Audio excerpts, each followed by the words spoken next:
Hello everyone and welcome back to Cruel and Unusual Storytime. I am your host Simon Dexter, and I bet you weren't expecting me today, were you? Well, I made a recent discovery, and that is that Pacifica's Wish is still updating. I read my stories to completion if I can help it. I have not done one yet, and I'm damn sure going to do it this time. But I decided that the best course of action I could take is to free up my Saturday slot and just get rid of Let's Reads, because A, reading for an hour sucks. B, no one really wants to listen to me read for an hour, as proven by although the first episode of my Let's Read did rather well, the second episode was shit on views. So I'm not going to read for an hour and then have nobody watch it. And, well, C, all fan fiction are rather long, and I have a lot of suggestions. So, I'm going to free up my Saturday slot so I can read other people's suggestions. I won't be doing that for creepypasta because not as many creepypasta are suggested, but a lot of fan fiction are. So, this is the best thing I could come up with. So I'm going to start reading the next suggestion on my list, which is suggested to me by Phenona Stardust. Thank you. I much appreciate your patience. And by the looks of it, it's not painfully long. It seems there's only one chapter. I'm hoping this is the right one. It's the only story of that theme and title I could find. I tried following the link that was left for me, but all that did was take me to a DeviantArt full of BDSM My Little Pony art. It was well drawn, mind you. It was. I'm just not into BDSM myself, so it didn't do much for me. And I scoured the whole fucking thing. I really did. I couldn't find writings anywhere. So I took to Google, typed in Facing Her Fears MLP in the search, and this is what I got. Hopefully it's the right one. If not, really search for the story. Get me the exact link to the story, not just the page it will vaguely be on, and then send it to me that way. So I'm hoping this is correct. If not, again, just do it that way. But we'll have to go on bottom list because I've waited too long to get to most of these. So let's do this, shall we? Sit back, relax, and let's enjoy Facing Her Fears. So just a warning. This is a My Little Pony story. It is tagged as a sex story. I hope you're as ready as I am, because I haven't read a sex story in a long time. I actually expected to get a lot more when it came to fan fiction. Just getting off my nose. Anyway, Facing Her Fears, Chapter 1, Trial by Fire. Fluttershy tapped the table nervously, trying not to think too hard about it. Not to think about those blood-red scales, the blazing eyes, the razor-sharp teeth, each as big as she was. Stop it. The coffee in front of her was probably cold by now. Fluttershy didn't know. She hadn't touched it since it had arrived. She simply waited, staring at the door, trying not to remember the flames that danced deep in the beast's throat. Stop it. And yet she couldn't. No matter how hard she tried, her mind kept slipping back to that day, the day she'd faced a dragon and won, the day she'd saved Ponyville from its smog, the day Fluttershy had proved she could triumph over her fears, the day the nightmares started. It wasn't like she'd go to her friends about it. "Oh, you know that dragon I shouted at in order to leave? Turns out I'm terrified of him. Yes, even worse than before. He's got a big old dick, though. Yeah." I'm done, sorry. Like, that would go down well. They'd tell her it wasn't logical, that it didn't make any sense. Fluttershy agreed it didn't, and that was the hell of it. She'd shown dragons could be reasoned with just like any creature, and yet, once the adrenaline had worn off, Fluttershy had been struck with the realization of how the situation could have played out. All the dragon needed to do was open his mouth wide and lower his head towards her, and not thinking about it. So her close friends weren't an option. However, there's one friend who was in a perfect, unique position to help her. Oh, I bet they'll show you perfect and unique positions. That wasn't even clever of me. Well, I have to get the giggles out now, because it's only going to get worse. We all know it. who might understand, who was part of the reason Fluttershy wanted to beat this so badly in the first place. Lack of sleep notwithstanding. As if on cue, the cafe door opened and a sopping wet young dragon strolled inside. Spike. And he is studly. This is gonna get weird. I hope it doesn't get Severus Snape, Professor and Lover weird, but it's gonna get weird. As long as there's no poop, I'll be okay. I'll be okay. That's what I keep telling myself. It's a lie. Fluttershy stifled a giggle as he shook himself like a dog, dousing the poor customers nearby. Some turned and glared angrily at him, but he didn't notice. Having spotted the pale yellow Pegasus, their eyes burned into his back. Oh, wrong eyes. Sorry, I was getting ahead of myself. Their eyes burned into his back as he strode towards her, none the wiser. Could have picked a better day, huh? He said, hopping into the chair across from her. Oh, I like rain, she replied. Good for plants, good for the animals. Fluttershy hesitated. It puts out fires. I will say this actually isn't written awfully, though. I've seen a bit of My Little Pony here and there, so the characters so far seem correct. I mean, I can't criticize that. Still. And dragons, complained Spike, still dripping. A small puddle had started to form beneath his chair. Rain's not really our thing. That's the point. That's her, not me. That's her being snarky. For a change.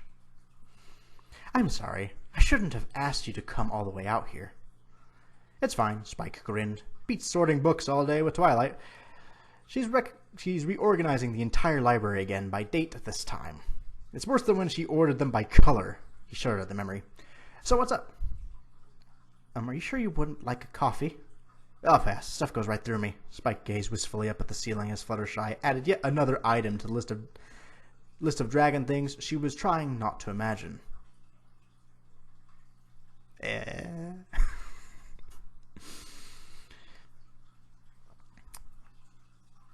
now I lost my spot. That's what I get. Okay. Oh, okay.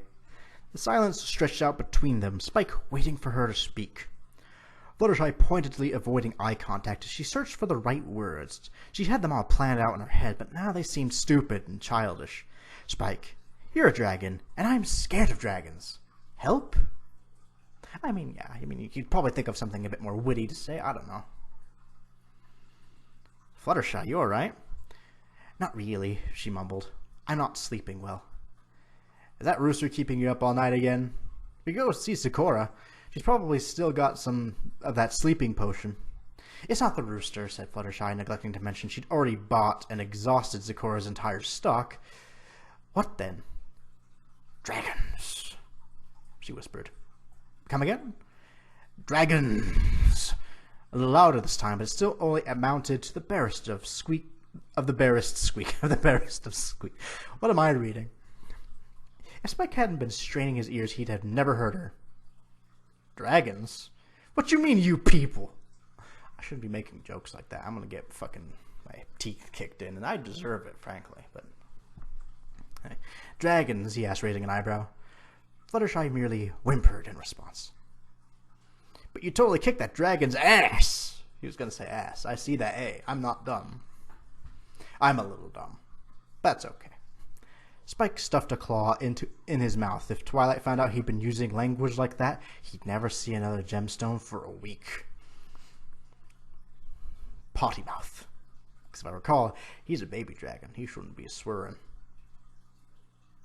Of course, he also probably shouldn't be fucking Fluttershy later on in the story. Oh, this is a lot longer than I thought it was. Okay, we might have to split it up in parts, but for now we're good. Totally told him to go away without being scared, he finished lamely. I can't believe I actually got that fucking... chose a stupid voice for that at just the right time. Because he threatened my friends, said Fluttershy. It was only afterwards I realized how easily he could have just eaten me in all the right ways. I gotta stop. We're not even there yet. I should really just be patient. It's happening whether I like it or not, so... So you've been having nightmares? Fluttershy nodded. Daymares, too. What's a daymare? Mare that walks in the day. That was stupid. I'm also revealing how much more of My Little Pony I know about than I wanted to. Oh well. Can't get around it now. I don't think that's a word. You have to help me, she cried, any illusion of calm shattering instantly as she grabbed Spike by the shoulders and shook him back and forth, making his head bob crazily. You're a dragon. Help me not be scared of you. But I'm like 2 feet tall.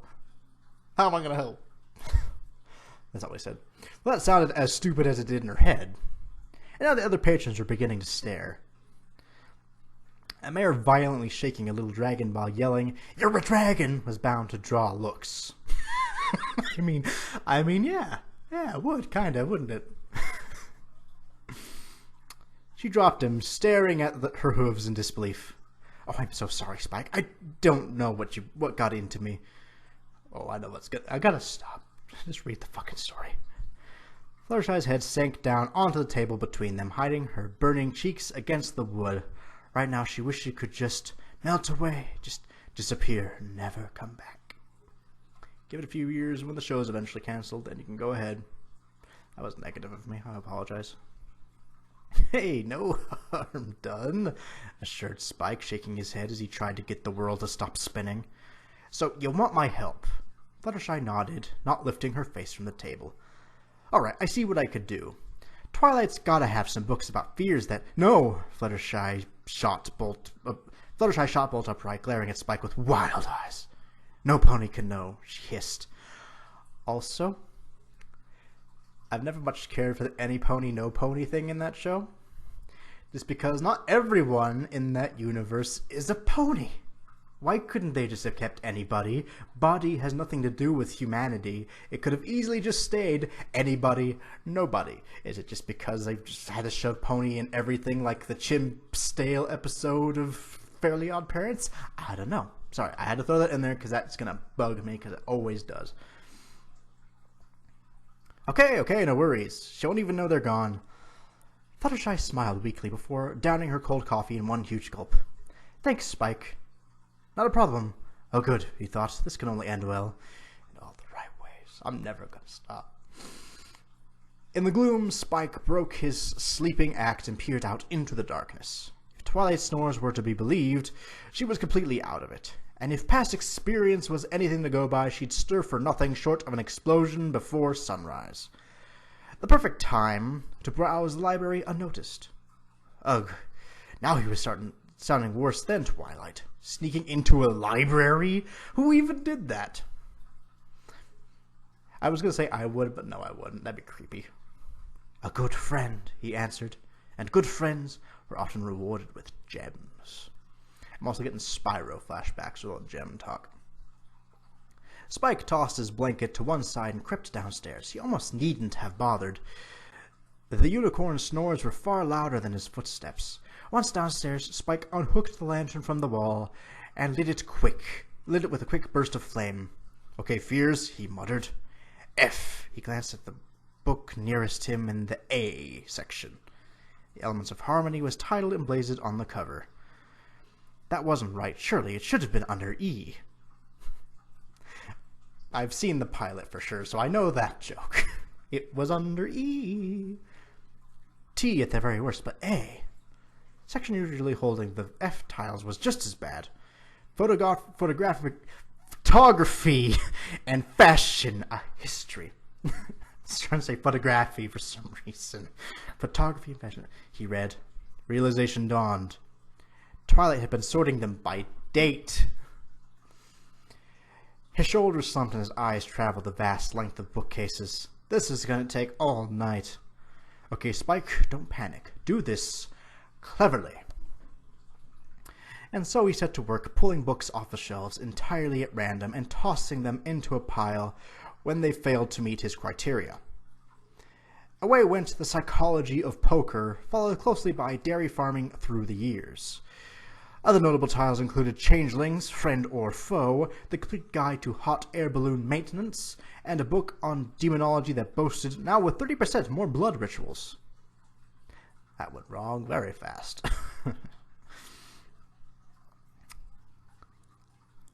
Why the library had such a book was beyond Spike. He'd have to talk about Twilight about it.